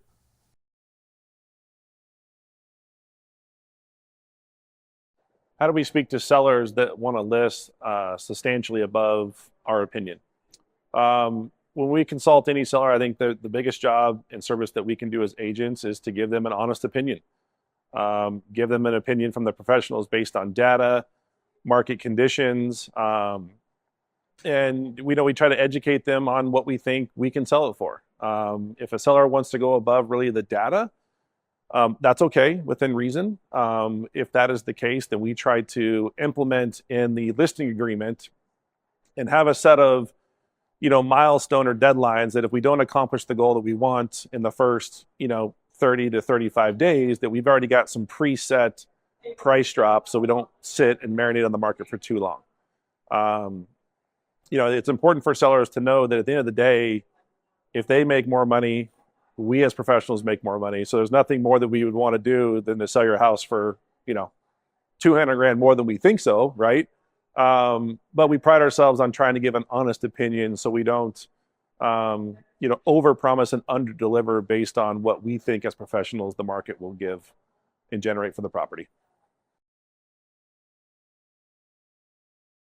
I think that this is one of the topics that we're going to face a lot, especially after coming out of a season where homes were selling for ridiculous amounts over price. And so I love what Dustin said around, hey, it's our job to be professionals here and give an honest opinion, but we have to establish that idea that we're actually honest people. So if I'm sitting in someone's living room and they don't know me, they want to know, they want what they want. And I have to get on the side of the fence where they now believe that I want what they want. Some different scripts that I use is, hey, like, I want to make sure that they understand that I care more about them. So one thing I'll say is, hey, this is more about commission, but I'll just use it in this example. But this is all about establishing, hey, I'm on your side. It's more about you. What matters more, how much I get paid or how much you get paid? They're always going to say them, like you, if you're the seller, Jess, what matters more to you is how much you get paid. So if I can say it with all transparency, I want you to get paid. I want you to get paid so much. I want you to make so much on this deal. Like, it's life changing. If you sell your house for $725, even though it's worth $580, that's life changing. That's a $150,000 swing that changes your life. It's minor to what happens for me. My job is to make sure that you understand the risk on the table. So if we list your house at $725, I'm using this as an example because it's a real life thing that's happening right now in my world. So Mrs. Seller, if we sell your house for $725, the reward for you is that you just sold your house for $150,000 over list, over where it should be. That's amazing. Like, we should go celebrate. Like, you should go to Mexico. You should do something fun. The risk is that you're going to get stuck on the market. You're going to lower your price to 700, then you're going to lower it to 680, then you're going to lower it to 650, then you're going to lower it to, and you're going to back your way into a really bad term offer that's going to have you fixing things that you don't want to fix, and it's going to end up worse in the end. That's the risk. This is the reward. What do you want? And I hope that you get what I hope you sell it for way too much money. I really hope. But what happens if you don't? And our job is not to, and this is the script I usually say, my job is not to tell you what your home is worth. Because a lot of times I'll go in there and I'll ask the question, hey, so what do you think your home's worth? And then they'll say, that's your job to tell me. What they really are saying is, I know what my home's worth. I want you to tell me what you can sell it for. Because the other two realtors that just came in here told me different numbers. And then I then say, hey, Mr. and Mrs. Seller, my job is not to tell you what your home's worth. My job is to give you so much data that collectively, based on your risk tolerance, we can put your home on the market for the right price that will actually accomplish your goals and sell it at the right time frame, meeting your needs. I can tell you all kinds of things. I can tell you the high number. I can tell you the low number. My job isn't to try to price your home. My job is to educate us so that we can make a collective decision based on real data. And I think somehow realtors think that they have to come in there with a number. I just personally disagree with it. I think that consumers think that we have to come in there with a number, and I try to combat that. I like that. So, I mean, you've sold houses. So where has your mindset been with realtors or on this actual topic? Because everyone wants to sell their home for more money than it should be sold. I think I just trust the professional only because I'm in the industry. So I kind of see these people and know that they're the experts at what they do. And I'm just like, okay, I trust you. And it's worked out for me. Like, what they told me was going to happen happened. But I do also experience with my partners, the sellers that just have a very specific number in mind and they're unhappy with your number. Like, let's say you were an agent that showed up with a number and they're unhappy with your number. And I have one right now that's selling a home. They're doing a bridge loan with me to buy the next house. And they keep telling me how unhappy they are with the listing price that the agent came up with. And, I'm like, well, you should talk to them about that. I can totally understand, but it's not an easy position for realtors to be in, but I do love how you handle that. I think it's great. Another couple scripts that I use is, my job is not to tell you what you want to hear. My job is to tell you what you need to know. I like that. Another one is, and this is just to take the sale off the table. Hey, I'm not supposed to tell you this as a realtor because then I'm not going to get paid, but have you considered just keeping this as a rental? I don't want them to keep it as a rental if I'm really wanting to get paid, but at the end of the day, I'm taking the sale completely off the table and I'm earning trust in that moment. So that is usually something I say right away. Cool. Especially if the house is a very rentable house. If it's like a multi-million-dollar house, then it doesn't really make sense to have that. But why not? Because let's just say they actually take your advice and they turn it into a rental. Let's play that out for a second. Well, they go get it rented. I help them find, the right property management company. Now they get a check every single month. And that check reminds them of me, because I'm helping them long-term. So I just went from like quick sale, quick race to marathon agent. But guess how many referrals that's going to create for me? Exactly. That agent actually helped me. And so it's a great script to take the sale off the table because it establishes trust, but it could turn into a lot of referrals out of that. So that's something else I would say. Yeah. All right. The next one is how to explain your commission and the value an agent provides. This is another big one. Like everyone gets scared of talking about commission. And so we have two more experts here. Grant Muller again. And I'm excited to hear what he has to say. And then Amy Ballain, who's going to give us her script on how to explain her commission.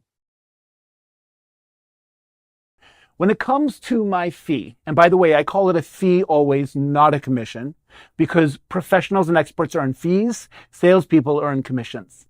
When we're talking about my fee, I make sure that conversation does not happen until I've shared all of the value that I bring to the transaction, that I bring to the sellers and buyers, and the negotiations that I do and the marketing that I do to make it work. By the time we get here and I've shared all my value, hopefully price is not an objection. If I've done a really good job, the seller will hopefully ask me, oh no, I'm not sure I can afford you. Are you 8 or 9%?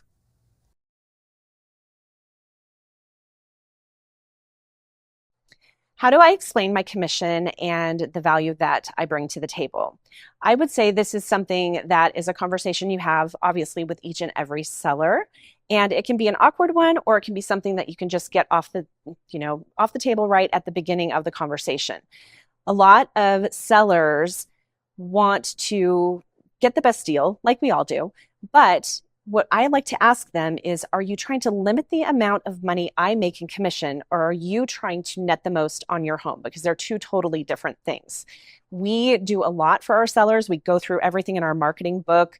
We give them a list of everything that's going to take place, and we do it all at a very high level. We know the value that we bring.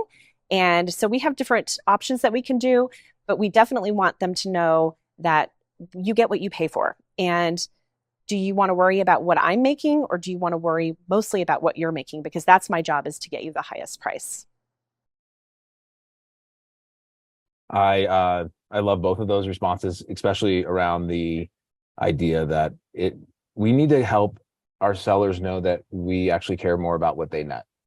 Because that ultimately, like if I have a seller that makes way too much money on a sale, I'm going to get good reviews. I'm going to get referrals. Like, it does no good for me to try to low list their home and sell it quickly and make a big commission. Like, I want to hit it out of the park every time, because that's the long game.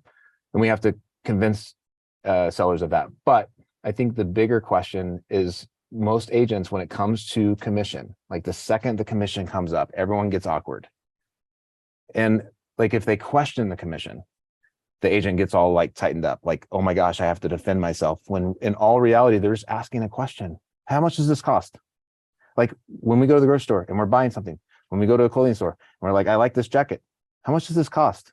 The salesperson at the clothing store is not like, like, like they're just like, oh, it costs $250. And you're like, okay, cool. Now I get to decide what I think about it. Do I want to pay that? Yeah. Or do I want to try to negotiate it? It's just a question. What's your fee? What's your commission? And then just say it.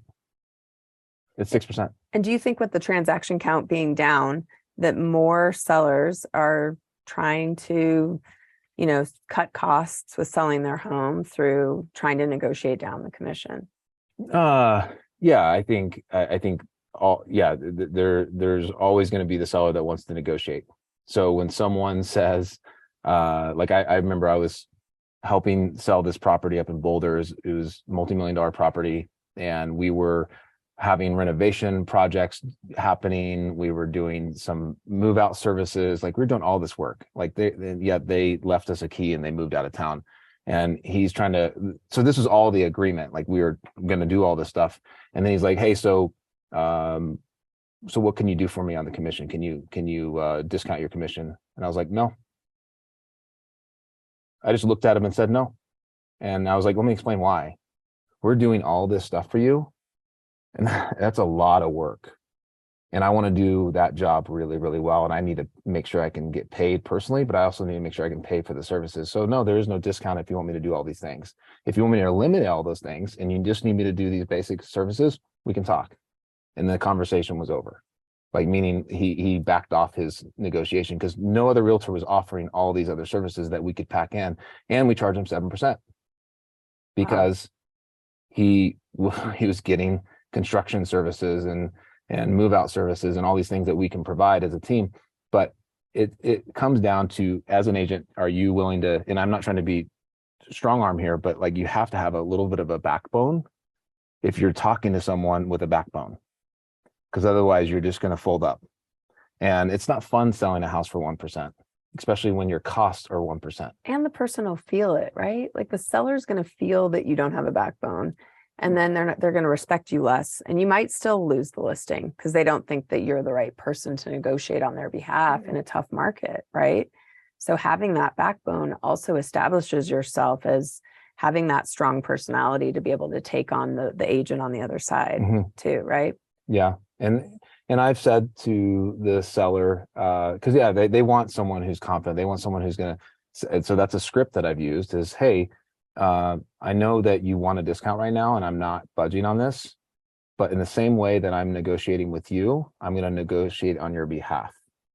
And if you have an agent sitting in your living room and they just bent over and just bowed down to your discount, they're going to do that to every offer that comes up to the table. So at the end, yes, I'm going to make more than that other agent, but you're going to make way less with them. I like that. And so you have to help them understand the reality. I also use this script. Hey, what if you had a heart surgery coming up and you knew that it was really, really important? And there's 3 doctors on the table. One costs 3%, one costs 2%, and one costs 1%. The 1%, they don't have a lot of customers, but they just want to get a heart surgery on the books. But the 3%, you got to wait an extra 2 months. Like, it's going to take some time. You're going to pay for it, but you know that they have, 1,000 Google reviews, 5-star. What are you going to do? It's pretty simple. You're going to pay for what you need to pay for because you get what you pay for. I've said that before. I mean, look at our reviews. Like, we have 500 plus Google reviews. Like, we do what we say we're going to do, and we consistently do it over and over and over again. We're not in this as a casual, like, I got my real estate license so that I could help my cousins, or like, this is what we do. We're professionals. And yes, we're not the cheapest, but we do the best job. Yeah. And people need to be willing to have that kind of confidence in those conversations. And guess what? If they choose another realtor over it, and then they get that weaker realtor and they have a bad experience, they're going to call you back anyway. Yeah, true. They're going to refer you. I've gotten referrals from sellers that decline me. And then later they were like, I should have chose you, and now I'm referring you. That's cool. So don't ruin your reputation over just trying to get a deal. Well, I've heard you say multiple times, just always go do right by the client, right? And it comes back to you if you always do right by the client. So. 100%. And if I find myself in a situation, there's been times where I'm charging like full commission, the sale goes bad, like things go wrong and everyone's losing. And I will actually call the seller and go, hey, I know this has been hard, and I want to take a hit with you. Like, I feel bad here, because at that point I'm managing a reputation, and maybe I messed up something, or like I've written plenty of checks to make clients feel better, but I won't give up my commission on the front end. I'll give it up on the back end if I need to make things right. Because I also tell some of our agents sometimes, I'm like, hey, you're discounting your commission. Can you go talk to your spouse about this before you become a philanthropist? Like, don't give away all your commission. Go home and talk to her. Like, does she realize that you're giving away $10,000 just now? Like, percentages. I would say offer more value versus giving more discount. So instead of saying, yeah, I'll do it for 5 instead of 6, say, I'll throw in staging. Staging's way cheaper than 1%. Totally. That's a good point. The value. Add more value. Offer Tell them that you're going to come clean their house if you have to, whatever. All right, what's up next, Jordan? So how do you explain to a seller that the offer you received on their home has considerable concessions and it's the only offer they have received? I think this is as a listing agent, this is something that we battle and face every single time. And so we have a few different people here that are going to explain this. Kendra Lanterman, they're going to respond to this question, and then Kelly Moye again. So excited to hear what they have to say.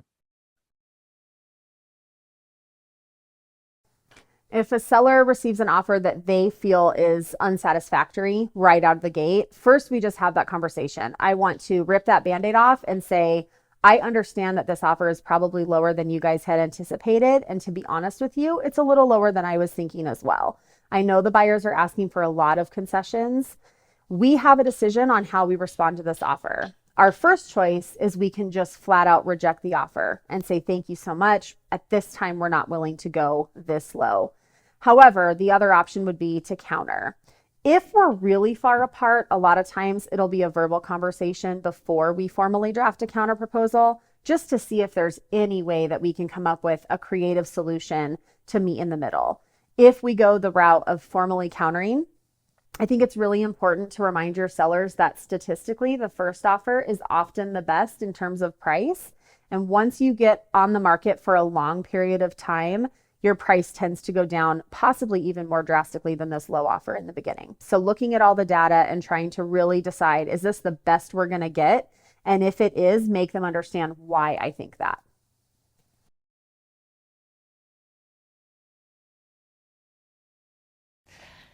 So, you know, when you're listing a home and you only get one offer, I mean, it used to be one offer was great. Now it's like, oh, there's only one offer.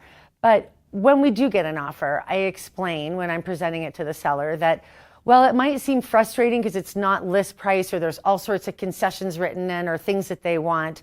We should be super grateful for that offer and just be real frustrated with the people who saw the house who decided not to write offers, right? So we should be really grateful and try to find a way to make this work, because statistically, across the board, your first offer is your best one. And I think we can show that that's an actual National Association of Realtors number that we can prove. So I think you explain that and say, let's really work with these people and be excited that they wrote us something and figure out a way to make it work. Yeah, so this is the typical negotiation skill set of a listing agent that is really, really important. And one thing I always tell agents is it's really important for every time you're on the buy side to pay attention to what the listing agent is doing, because it's an opportunity to learn. Especially if you're working with a listing agent that's listed a lot of property. It's like if I went out and played basketball in the NBA for the first time and I went up against Steph Curry, I'm pretty sure he would show me all his moves and he would score on me every single time. But not that I'm ever going to be good enough to play it like that, but I would be picking up all the skills by watching this happen. So first of all, if you're a buyer's agent, watch, listen, pay attention, because they're using skill sets. Because if they're getting lots of listings, it's probably because they've been doing this a while. But as a listing agent, that first offer, that first moment, you have to be able to understand the full spread of things. And so if you have an offer that's got concessions and different things going on, and maybe the numbers aren't even good, it might be $5,000 lower than list. Well, Mr. and Mrs. Seller, let's play this out. This is our only offer we got this weekend. We can go to the next weekend and we could get lucky. We could get a full price offer. And that's something that you need to consider. But these guys are ready. They want to move forward. We can counter, we can do a lot of things, but at the end of the day, if we get to next weekend, we still don't have an offer, you're going to look to price drop, and it's going to be more than 5,000. And the second you price drop, you're basically putting you're taking a step back and you're up against a wall, and whatever offer you get is going to be lower than whatever you price drop. So you might drop 10,000, but your next offer is going to be 10,000, 15,000 below that. So now you're 25,000 from where you started, when you could have just taken the 5,000 below list. So you have to look at the big picture and then explain to your seller, let's talk about the risk. Let's talk about the reward. What ultimately meets your needs. You have to choose. I can't choose this for you, because the second you start choosing for your seller and things go wrong, They put it on you. yeah, it's your fault. So you have to present, you have to explain risk, you have to explain reward, and you have to go, where do you fall? What feels right to you? Because I want them to own it. I want them to own their decision. Because we all know that sometimes we get these offers, we get under contract, and then they come swinging, asking for the moon, and then the sellers get mad at us because we talked them into it, and it's like, no, this was your decision. You chose that offer. I explained it to you, and you signed it. And so that's really important for agents to understand. Yeah. I also think agents should understand that substantial concessions right now are usually all for the same thing, which is trying to make even the most affluent people, their house payment is going above where they want to be. Like Right. no matter how much money you make per month, we're headed into a recession. There's a lot of fear. And so that interest rate buy down just eases the pain a little bit. So I do think that listing agents should just know, when rates are over 6.5, that's generally what it's going towards when we're asking for large concessions. I had one this week where, we asked for a rather large concession on a listing and 60 grand. And the listing was like 1.4. Okay. And I asked the buyer's agent, what discount would you ask for if there was no buy down on the table? Like how much would you go under list? And so she said 60. And then I gave the buyer different options. Like we could just go 60 off the price. Here's how your loan looks. We could split it and go 30 off the price and 30 in a rate buy down. And I just gave the client multiple options to choose from. And they ended up choosing one where we split the 60 between interest rate buy down and a price reduction. But I think usually when you're asking for a rather large concession, like 60 grand, yes, I know it's shocking to your seller, but one, how long's the house been on the market? Is there a margin there that it would come under list price because of how long it's been on the market? And two, generally going to be when interest rates are as high as they are, used to make that monthly payment more affordable to buyers. Well, and like to the scenario that you just presented, is $1.5 million house, $60,000 concession. If I'm the seller and I really do want to sell my house and I'm listing it for 1.5, like it's a big number, but I'm talking about a small percentage at that point. And I know that if I say yes to a $60,000 concession, that I just did such a good deed to this buyer that they're going to close. Like they're like, we're now on the same team. Like I gave a gift so that ultimately they'll close and I'll get paid. And sometimes you have to give to get, right? Mm-hmm. So I think I would probably explain to a seller that scenario and go, hey, like you're basically saying you're extending your hand and saying, thank you, I accept, I appreciate you. And then now when it comes to inspections, you've already done your negotiation. Like you've already done a good deed. Now, at the end of the day, we can't control that entire process, but like I'm a huge fan of real estate transactions where everybody wins. Like I don't want to be the bulldog where the buyer loses and the seller wins. Like I think for the real estate industry as a whole, what makes real estate work is when the buyer, seller, listing agent, buyer's agent, everybody works together to get things done. And so it can't just be a win-lose thing. It has to be a win-win. So that's the other approach I try to take with sellers is, hey, like we don't want to try to piss these buyers off and accept their offer. It's not going to play out well. We want to find a way for them to feel like they're winning so that they move forward in a peaceful way and close and don't hammer you an inspection because they could. Do you think buyer's agents, when they're writing their cover letter, should explain in the cover letter, hey, we're asking for this buy or this amount of concessions for an interest rate buy down? Like, do you think it's better as a listing agent for the buyer's agent to just tell you up front, this is what I've got here for you? Oh, 100%. I think instead of you digging through the offer to find it. Yeah, right? I think, I think a sneak attack where you present your offer, like, and I've seen agents do that where they submit their offer and they're like, hey, it's a full price offer. And then the seller's like, what's this number? And you're like, oh yeah. No, I think the buyer's agent should fully disclose and explain so that we understand. Cool. So, all right, what do we got next here? How do you respond when someone is hesitant to enter the market because the news is leading them to believe that we are on the verge? you jumped, you skipped the question. Oh, I'm sorry. So what is your, it's this one, is what is your process when talking to a prospect for the first time? Yeah. So who do we got up for this one? So really excited to introduce to you Elise Losasso with the agency. She personally closed over 45 million in 2022. She's a solo agent. Her social media is the bomb. You have to check her out. We also have Amy Ballain back, who runs the New Door Group at Compass. And then we've got Brett Weinstein. So we've got 3 videos on this topic. What is your process when talking to a prospect for the first time? So this is always a little nerve-wracking at first because you don't know what personality type you're gonna get. And I'd like to think I'm a bit of a chameleon and can kind of mold myself to who I'm talking with. But those first couple minutes are always a little bit of a struggle. So immediately, I always say, it's so great to talk with you. How did you hear about me? I always like to know how people have gotten my phone number. And then I say, I need your full legal name, phone number, and email, and then we can get into the good stuff, because I get so excited that I forget to ask those things, and I have to call the person back and be like, I forgot your email. So really, there's no script. Everybody's so different. And I would say, as a realtor, if you're reading off a piece of paper or a script of questions, I think I would try and ditch that if I were you, because the person on the other end doesn't want to feel like they're being sold to, or going down a list of questions that have nothing to do with what they want. I think you really need to focus on the first minute of that personality and then ask the questions from there. So immediately after email and phone number, we can get into timeline, and then I go right into, tell me everything that you're looking for and let's talk about the fun stuff.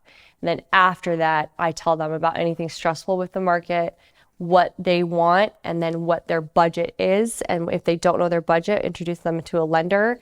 And then just tell them that I'm going to hold their hand through it all if they need it. And if they're a savvy buyer, then I let them lead the way. It depends on the personality.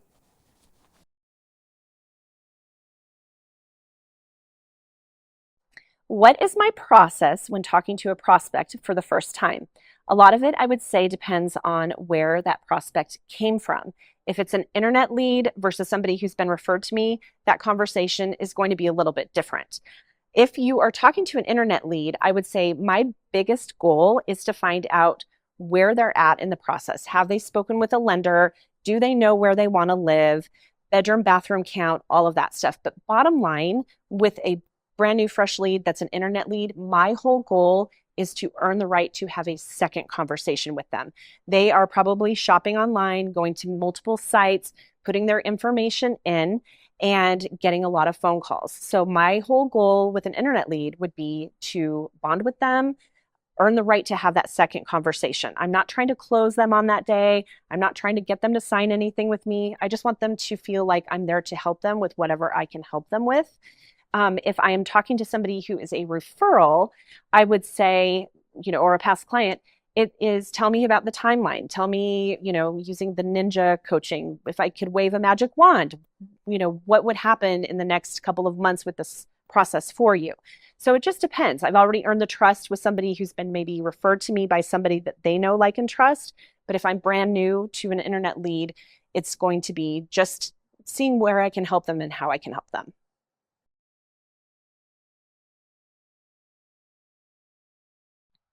When I talk to a prospect for the first time, I just take off my shirt, and from there, they're converted. Next question. All right. So what is my process for speaking to a prospect for the first time? I really prefer to do in person or in Zoom as soon as possible. I don't like to do a lot over the phone. I really like to actually get to see the person, talk to the person, and figure out kind of where they're at and what's going on. For buyers, sellers, investors, whoever it is, I've already got a sheet that I have a ton of questions on. I want to make sure that I'm getting all of their questions answered, but I don't want to do that on a 15-minute phone call. I want to do that over the course of, an in-person coffee, a Zoom, or whatever it is, but I really like to have it in person as often as possible. And typically the goal is that I want to ask all of my questions, because as much as it's them interviewing me, it's me interviewing them. I want to make sure that they're a buyer or seller that I want to work with. And I want them to know that as well. As I want to make sure that we're both a good fit, that this isn't just about me, it's about you as well. And really being able to tailor that as the conversation, because I want to make sure that at the end of the day, we're all comfortable together. And I don't feel like I can do that as effectively over the phone. Well, I think this is applicable to you just as well, because I think there's a lot of scenarios where you're meeting with someone for the first time and you're doing similar things that a realtor would do. But I think for me, and Amy said it well, that there's different scenarios, right? Like whether it's an internet lead or like a referral from a friend where you already have a little bit of rapport because someone said, hey, I worked with this person, they're great. So you're already like kind of teed up. But if I'm meeting someone for the very first time and they literally just Googled us or found us or however, I want to understand what they're hoping to accomplish first. Like if you're a realtor and you walk into a meeting and you have like a flip book and you're like pitching them, it's weird. Like no one wants to be sold, but everyone wants to buy. That's true across the board. Like for anything in life, we are all buying something every day. We're buying gas, we're buying food, we're buying stuff, and we all have to buy, but no one wants to be sold. No one wants to be pitched. And so I think the first place to start is just understanding what are you hoping to accomplish? What are you hoping to learn today? What are you hoping to get out of this conversation today? So we first know how to conduct the meeting. If we don't understand how to conduct the meeting, then we don't know how to actually answer the questions that they might have. From there, then it is a series of me trying to wrap my head around their scenario. I want to understand their family. I want to understand their goals, their dreams, their occupation, their recreation. I want to understand the whole dynamic, because if I understand the whole dynamic, now I'm in sync with them, and I can think now, knowing all the things that I know and knowing all the things I know about them. Now I can start making recommendations. And I know I always go to the doctor analogy, but it just works for me. But when I go to a doctor and I'm sitting down with the doctor, what does the doctor initially say? So tell me what's going on. And you tell them like, I'm feeling this and I'm doing this and I just don't feel good, or I don't want to feel this way anymore. And then what does the doctor do? They start asking lots of questions. Tell me about this. How does this feel? Let's look at this. Let's figure this out. And they ask like probably questions for like 10 minutes. And then they go, here's my diagnosis. Like here's my recommendation. Here's what we're going to do next. Here's how we're going to play out. But you can't do that unless you first hear from them of what they actually want. And then you start digging in and asking lots of questions. And in that, you have to be relational. You have to connect with them and relate to them. If they say they like the Broncos and you like the Broncos, then you talk about the Broncos. If you're at their house at a listing presentation and you see a picture on the wall and you're like, oh, you like to go hiking? Have you ever hiked this one? Like you connect. Like you find things in the house to connect with, because they don't want to work with someone they can't connect with. But another trick that I've used is if I know I have an appointment coming up, I will do what's called a pre-appointment consultation. So I will call them and say, hey, I'm really looking forward to our meeting tomorrow. Just had a couple questions for you because I want to make sure that I show up prepared. And I just ask a series of a few questions. A, to build rapport. B, to confirm the appointment. C, to establish trust, so that I go in knowing what kind of presentation I need to do. Like I remember showing up one time to a listing presentation and I was so excited. I was like, I got a listing opportunity. It's a cool house. And I knocked on the door and like this woman opens the door and she's just like, and I'm like, she's just clearly upset. And then I walk in the house and then there's a man and he's clearly upset. And then I'm like trying to do my thing, like here's my plan. And I sit at the table with them and then I learn that they're in the middle of a nasty divorce. And I'm like, oh God, I'm not prepared. I didn't come with I could have matched them a little bit and came with some empathy and showed up with maybe a little bit of paperwork or support around the topic of divorce. And I walked in there with all smiles and they didn't want me to be smiling. They wanted me to be empathetic and helpful. And so I think it's really important that we know what we're walking into as well. Yeah. I think in the absence of value, we're just a commodity, right? Right. So I think you have to ask all those questions to understand what value you can actually offer. I think a lot of consumers, when they call a lender as an example, they don't know what to ask us except what's your interest rate or what are your closing costs or whatever. They actually don't want that data. They might, but that's secondary to how can you help me accomplish my goals? And I think that we have to dig for those, like, what is their pain? What do they need our support with? What solutions do I have that would help them? and be able to share with them a little bit of that value up front before your initial consultation, I think is really important. And I think in the day and age of internet leads and Zillow and all these different things, like, I mean, you have consumers like clicking on a house, asking for an agent, scheduling an appointment, like everything's done. So all you're doing is showing up and opening a door. So what do you do to add value at that point? Well, the things that we're doing is we're saying, hey, I'm just confirming our appointment today. There's actually a few other houses in the neighborhood that are really similar to this one. I'd love to show them to you. Are you going to be free for the next hour after this showing?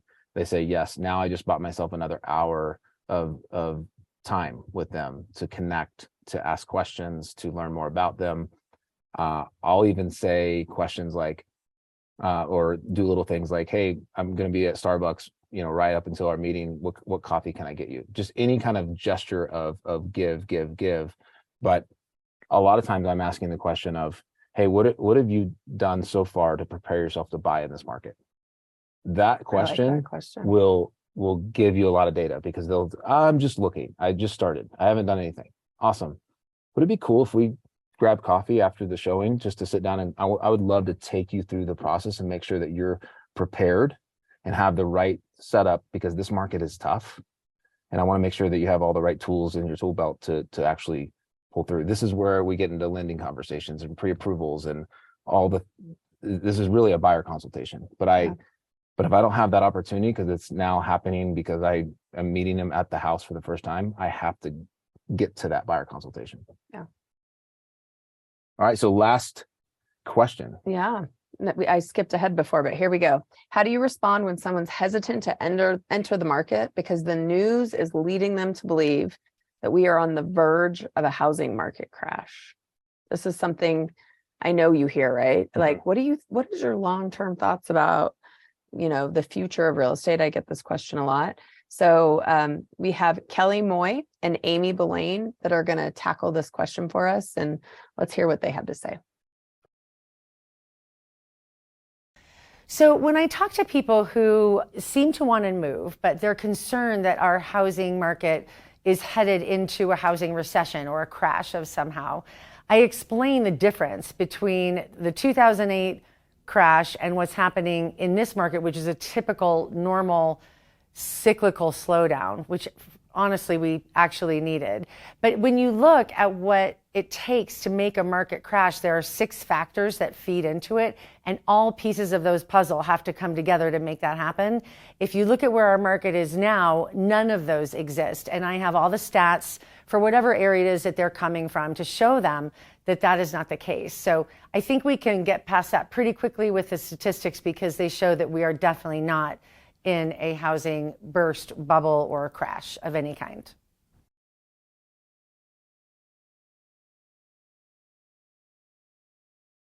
How do I talk to somebody who is scared to jump into this market because of all of the national news that's been happening and everything they're seeing on social media? I would say stop engaging with the national news. We live in Colorado. We have gorgeous mountains. We still have great appreciation. We don't have the appreciation that has happened over the past several years, and it's a different market, but this is a wonderful place to live. Rates are supposed to be coming down this year, later this summer, and there is going to be a big buyer pool out there that didn't do anything before. So I would say get pre-qualified, get with your agent, and start figuring out where you want to live. So housing market crash. Tell me what your thoughts are when you get a client that has fear about the future of real estate. How do you tackle that question without talking them into buying a house? Yeah, I think that there's a lot of things to consider. The only thing that we can look at is the past to understand a crash. So the most obvious recent one in mind is 2008, right? So the house, let's just say it's 2008 again, and you're trying to time things right. Well, the market didn't bottom out until 2012. So it took 4 years to bottom out. So if I'm understanding their motive and they need a house to live in, okay, that's great. The last crash, it took 4 years to bottom out. So do you want to rent for the next 4 years, or do you want to own something like what, because if that's the case, then great. You can try to time the market and do whatever you need to do, but that's the only data we have is the housing crash. But that housing crash isn't going to happen again. If there's a crash, it's going to be some kind of other economic factor that we can't control anyway. The other thing I would address or talk about is, I think at the end of the day, like everyone needs a, like we're in the business of what are the 3 human needs: food, water, shelter. We're in the shelter business. Like everyone needs a place to live. So it's now a matter of how much are we paying for where we live, and who's getting that money. If I'm renting, the landlord's getting it all. If I'm owning, then I'm keeping at least a third of that every single month in my little piggy bank, right? So if I'm going to own it long term, if I bought a house in 2007 and then it crashed, and then in 2020 I sold it for $300,000 more than I paid for it in 2007. So it will eventually recover. So if you need a place to live, just plan to live there long term. And if for some reason it never recovers, we all have bigger problems anyway. So that's not even worth talking about. So I try to get people out of the doomsday by helping them understand how silly doomsday is. Because if there really is doomsday, then housing doesn't matter. Yeah, exactly. I loved what Kelly said about the 6 key indicators of a housing market crash. More supply than demand. We have no inventory. We have 3,400 listings on the market of single family homes right now. Is that correct, roughly? Yeah. Right. So we have no inventory. Rising default and foreclosure rates. From what I've seen, the data, the foreclosure rates are next to nothing. We were on a moratorium for a while. Now that we are no longer on a moratorium, the foreclosure rates are incredibly low. Downturn in local economy, strength of the job market. We still have a strength in the job market right now. Yes, we do have some other indicators that we could be headed into a recession, but the job market is currently still strong. Yeah, go ahead. Yeah, interest rate rises, that we do have higher interest rates, but as we talked about earlier, interest rates are projected to come back down with inflation. Unaffordable prices for typical wage earner affordability index. This is something that we have had some of this with higher interest rate environment, but again, with interest rates coming down, I think we'll see affordability improving. And then declining consumer confidence. So those are the 6 key indicators that Kelly mentioned, and I can see a couple of them. There are signs of them being present, but all in all, like it goes back to inventory. Like in 2008, we had, 9.6 months of inventory on the market nationally compared to today, where we're sitting right around 2. It's just a completely different market than when we were in 2008. Yeah, and ultimately, where are you going to sleep? Yeah. And like I think that there's a lot of things happening in our world, right? Like that create fear, including the recent, bank stuff that's creating questions for the people that we're talking to. So I don't know if you want to address that or talk about that, but like at the end of the day, we have to help our clients navigate reality and help them understand what they need to understand. But that's probably one of the number one questions that we're facing with clients is, I'm uncertain right now with how the economy is doing. And it comes back to the why. Like why do you need to move? Yeah, I agree. Going back to the why is always critical. I think also teaching clients about the data. We have access to data, right? So I show all my clients something called a real estate report card. I pull up the county or zip code that my client is looking at buying in or interested in buying in, and I go through what the forecasted appreciation will be over the next 5 years. Mm-hmm. So these real estate report cards, most counties in the Denver metro area are forecasting about a 20% appreciation in the next 5 years. I also show them how many households are being formed compared to actual homes being built, just proving that the inventory struggles we have right now are actually going to get worse over time. So for example, Denver County, just since that's what I have available to me right this moment, there's 16,500 households being created on an annual basis and only about 6,900 homes being built.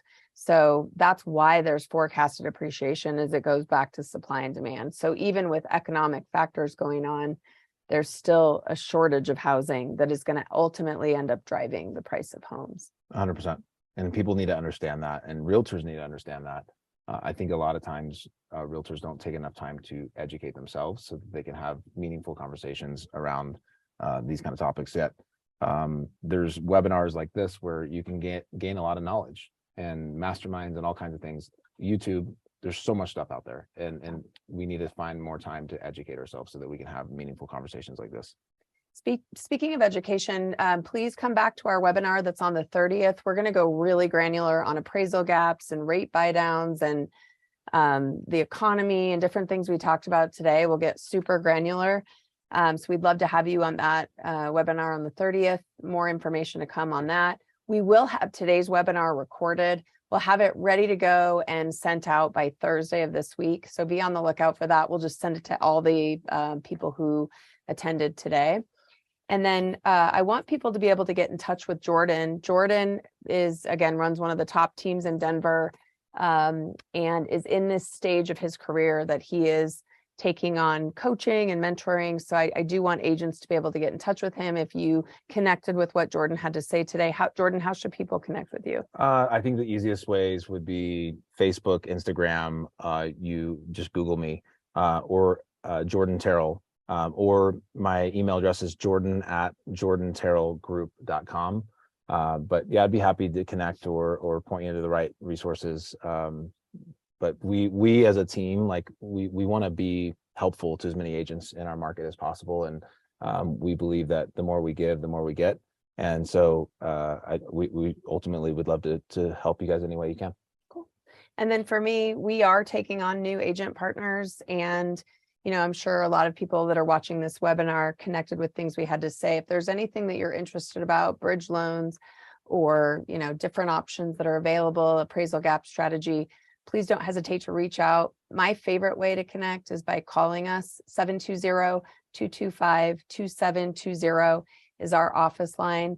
And my team can put you in my calendar to get us a quick chat scheduled. So, well, Jordan, thanks for being here today and adding so much value to the real estate community. And thank you to all of our wonderful elite agents that devoted their time to be here and share with us how they're leading their clients. It was super fun to watch. Yeah, this is super fun, and I hope we get to do it again. Me This too. is really helpful. Well, thank you. Thanks.